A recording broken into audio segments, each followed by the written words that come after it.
at a music camp in Nashville, I was tricked into getting up in front of a group of musicians as a speaker, and I was not expecting to speak that day or ever, and I didn't know what to talk about, so I spoke about my diagnosis and the challenges of being on the spectrum and working as a musician. And that was the first time I ever spoke in public about my diagnosis. And I came back to Portland from that trip, and I felt like maybe it was something I'd like to continue.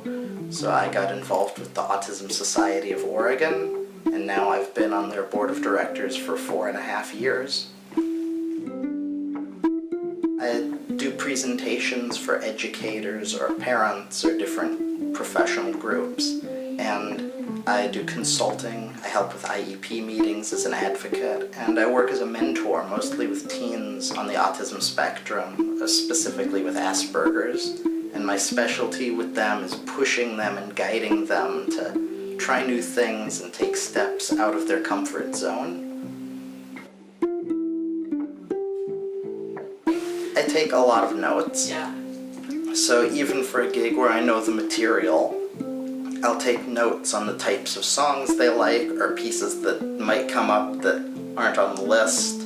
And I write a lot of shorthand notes to myself, so I don't create full charts for all the material, but I give myself little guides and reminders, and then that helps me get through things. And in booking, I take a lot of notes too, and I confirm everything twice. And that way there's no anxiety on the day of the gig that I wrote something down wrong or brought the wrong notebook, or that I'll show up at the wrong venue. So I have notebooks that in the span of 10 pages, there are charts for disco tunes, traditional jazz, and country, all side by side, all for different acts.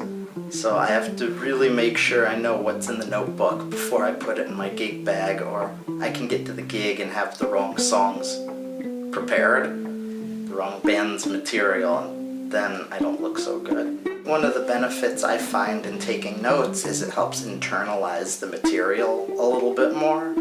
And in the kind of work I do, I need to know hundreds of songs. On any given night, any of those songs can be called, and I often don't have the opportunity to look for notes or ask for a chart. Sometimes they don't even tell me the name of the song, they just count it off. And if I'm lucky, they give me a key. So I find that taking a lot of notes and studying before the gig helps prepare me not just for that gig, but for any gig that comes along later. And now I have a reputation in town as a guy who can play any song anybody calls out, even without a chart.